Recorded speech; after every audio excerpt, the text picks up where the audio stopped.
Prime Minister Narendra Modi arrived at the summer place in Johannesburg on August 22nd for the BRICS leaders' retreat and to deliberate on global developments with other leaders of the bloc.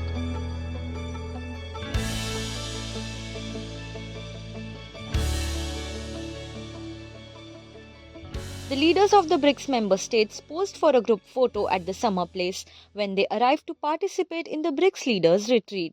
Prime Minister Narendra Modi, while addressing the gathering at BRICS in Johannesburg, said that India will become the growth engine for the world in the coming years and underlined that the country is on its course to become USD 5 trillion economy soon. BRICS business council को 10वीं वर्षगांठ पर बहुत बहुत बधाई और शुभकामनाएं देता हूं।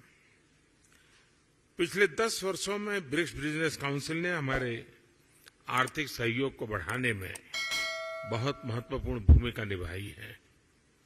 2009 में जब ब्रिक्स की पहली समिट आयोजित की गई थी, तब विश्व एक बड़े आर्थिक संकट से बाहर आ रहा था।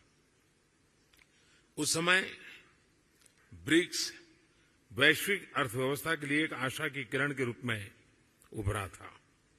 वर्तमान समय में भी कोविड महामारी, तनावों और विवादों के बीच विश्व आर्थिक चुनौतियों से जूझ रहा है। ऐसे समय में ब्रिक्स देशों के एक बार फिर महत्वपूर्ण भूमिका है। फ्रेंड्स, वैश्विक अर्थव्यवस्था में उथल-पुथल के बावजूद भारत आज विश्व की फास्टेस्ट ग्रोइंग मेजर इकोनॉमी है। जल्द ही भारत $5 ट्रिलियन इकोनॉमी बन जाएगा। इस बात में कोई संदेह नहीं कि आने वाले वर्षों में भारत विश्व का ग्रोथ इंजन होगा। ये इसलिए है क्योंकि भारत ने आपदा और मुश्किलों के समय को आर्थिक सुधार के अवसर में परिवर्तित किया। पिछले कुछ वर्षों में हमने मिशन मोड में जो रिफॉर्म्स किए हैं, उनसे भारत में ईज ऑफ डूइंग बिजनेस में लगातार बढ़ोतरी हुई है।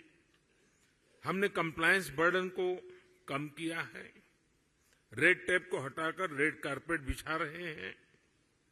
जीएसटी और इंसॉल्वेंसी एंड बैंक्रप्सी कोड के लागू होने से इन्वेस्टर कॉन्फिडेंस बढ़ा है। रक्षा और अंतरिक्ष जैसे क्षेत्र जिनको प्रतिबंधित माना जाता था, आज प्राइवेट सेक्टर के लिए खोल दिए गए हैं। हमने पब्लिक सर्विस डिलीवरी और गुड गवर्नेंस पर विशेष रूप से ध्यान केंद्रित किया है। टेक्नोलॉजी के इस्तेमाल से भारत ने फाइनेंशियल इंक्लूजन की और एक बड़ी छलांग लगाई है। इसका सबसे अधिक लाभ हमारी ग्रामीण महिलाओं को मिला है। आज एक क्लिक से भारत में करोड़ों लोगों को डायरेक्ट बेनिफिट ट्रांसफर किए जाते हैं। अब तक $360 बिलियन से भी अधिक ऐसे ट्रांसफर किए जा चुके हैं।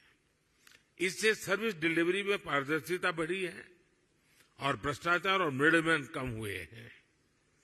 प्रति गीगाबाइट डाटा की कीमत में भारत सबसे किफायती देशों में है।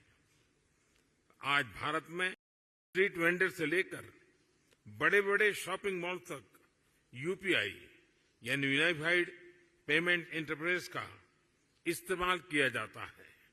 आज विश्व के सबसे अधिक डिजिटल ट्रांजैक्शन वाला देश भारत है। यूएई, फ्रांस, सिंगापुर जैसे देश इस प्लेटफॉर्म के साथ जुड़े हैं। ब्रिक्स देशों के साथ भी इस पर काम करने के लिए अनेक संभावनाएं हैं। भारत के इंफ्रास्ट्रक्चर में बड़े पैमाने पर हो रहे निवेश से देश का परिदृश्य बदल रहा है। इस वर्ष के बजट में हमने इंफ्रास्ट्रक्चर के लिए लगभग $120 बिलियन का प्रावधान रखा है। इस निवेश के माध्यम से हम भविष्य के एक नए भारत की मजबूत नींव रख रहे हैं। रेल, रोड, वाटरवे, एयरवेज हर क्षेत्र में तेज गति से बदलाव आ रहा है। आज भारत में 10,000 किलोमीटर प्रति वर्ष की रफ्तार से नए हाईवे बन रहे हैं। पिछले 9 वर्ष में एयरपोर्ट की संख्या दोगुनी हुई है। निवेश और उत्पादन को बढ़ाने के लिए हमने प्रोडक्शन लिंक इंसेंटिव स्कीम्स लागू की हैं।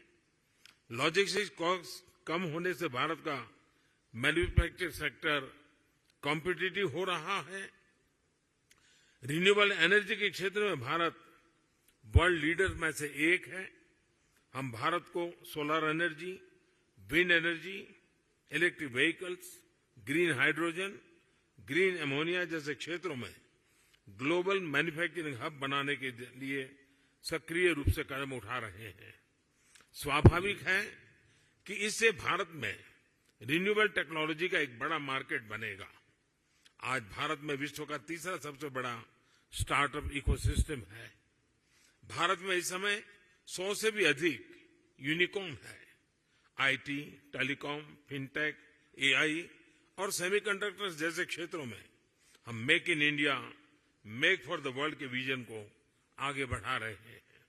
इन सभी प्रयासों का सामान्य जन के जीवन पर प्रत्यक्ष रूप से सकारात्मक प्रभाव पड़ा है।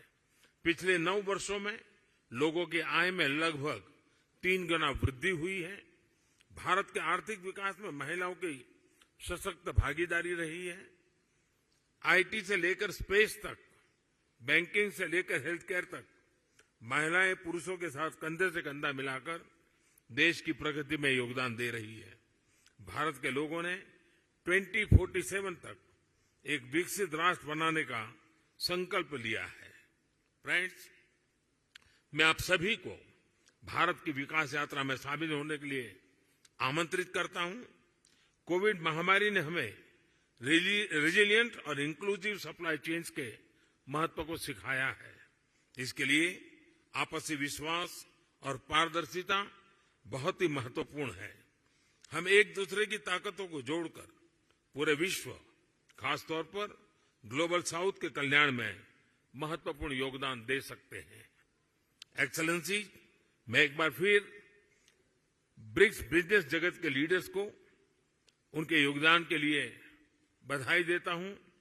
इस मीटिंग के शानदार आयोजन के लिए मैं मेरे मित्र राष्ट्रपति रामाफोसा का भी आभार व्यक्त करता हूं। Subscribe to Midday India.